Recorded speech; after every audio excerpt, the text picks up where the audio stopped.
Le 6 janvier dernier était présenté à l'Oratoire Saint-Joseph du Mont-Royal le spectacle intitulé « La beauté sauvera le monde », une traversée artistique et spirituelle ancrée dans l'histoire de foi du Québec. Inspiré par la figure de Saint Frère André, humble religieux, et par sa profonde dévotion à Saint-Joseph, la pièce revisite à travers les arts les racines spirituelles qui ont façonné ce lieu et des générations de croyants. Pour son créateur, Jacques Belland, cette création raconte avant tout une histoire de fidélité et d'espérance. J'ai quoi, moi, de ce que Saint-Joseph et Frère André ils avaient reçu? Quand je fais un spectacle, c'est toujours en commençant du début. Cette création-là nous amène à la rupture, et la rupture nous amène à la nouvelle démarche de Dieu pour renouer une autre alliance qui est faite avec Marie et Joseph qui se joint à l'offrande de Marie et qui fait en sorte qu'aujourd'hui, c'est la foi du frère André et de sa dévotion à Saint-Joseph qui fait que nous sommes ici. Le spectacle raconte cette fidélité de toute cette historique de la foi et de l'espérance, de modèle.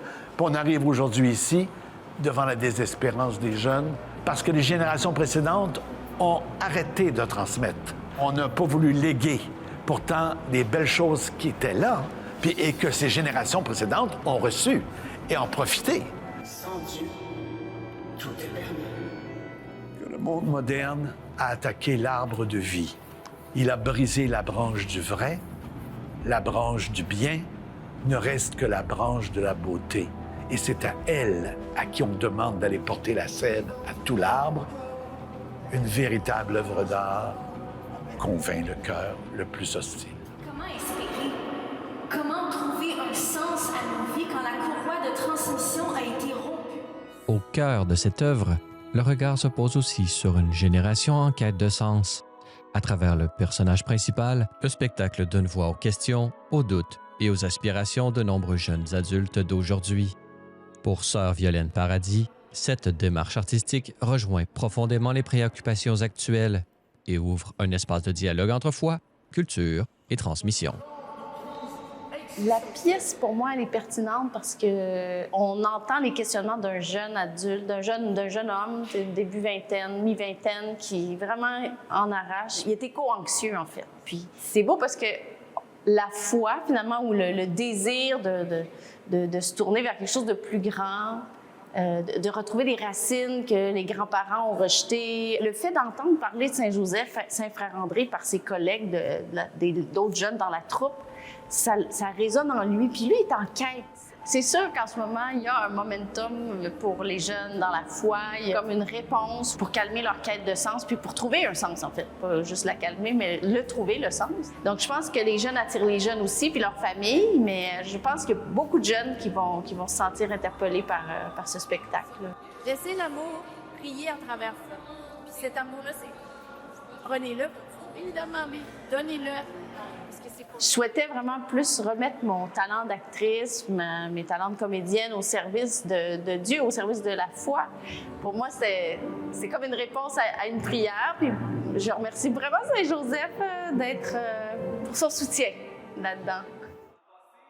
Pour plusieurs artistes impliqués dans le projet, ce spectacle est aussi une démarche personnelle de foi. Monter sur scène devient alors une manière de servir, de témoigner, de remettre ses talents entre les mains de Dieu. C'est ce que vit à sa façon l'actrice et chanteuse Keisha Balmire, pour qui cette expérience artistique nourrit autant la foi que la mission.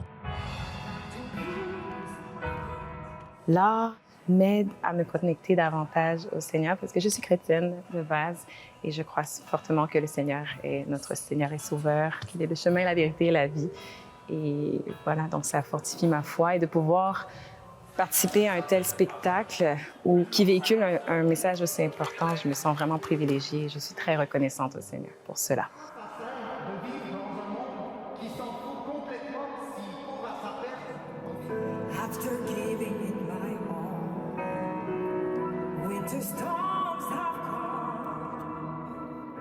Je prie. Je souhaite que le spectateur aille plus en profondeur à l'essence du spectacle et que lorsqu'il retourne à la maison, il se pose lui-même des questions et décide de faire sa propre quête et de réaliser en fait que le monde ne se résume pas seulement à ce qu'on voit. Il y a le côté spirituel qui précède d'ailleurs le physique. Avant d'entrer sur scène, une prière.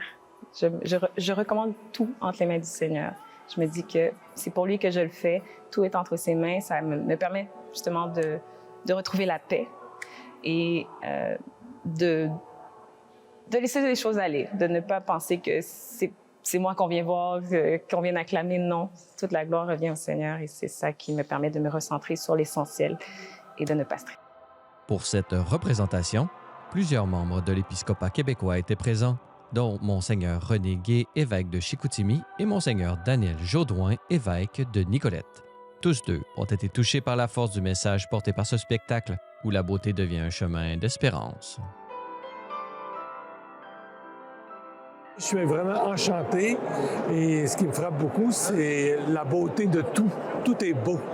Tout est beau, la musique, les voix, les chants, la danse, tout est beau.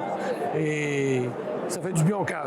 Je trouve ça vraiment extraordinaire de voir tous ces jeunes, tous ces talents, ces musiciens, ces chanteurs, ces comédiens qui, au nom de leur foi, au nom aussi de tous ceux qui sont en recherche de sens, recherche de transcendance, de sacré, au nom de tous ceux aussi qui sont désespérés, qui ont peur de l'avenir, qui ont peur de leur propre avenir. Alors je pense que c'est plein d'espérance.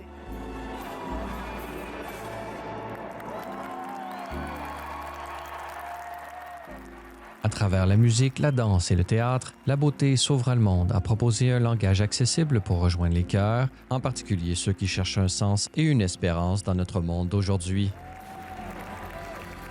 Un message qui a trouvé écho auprès du public, alors qu'environ 2000 personnes étaient présentes pour assister à cette représentation.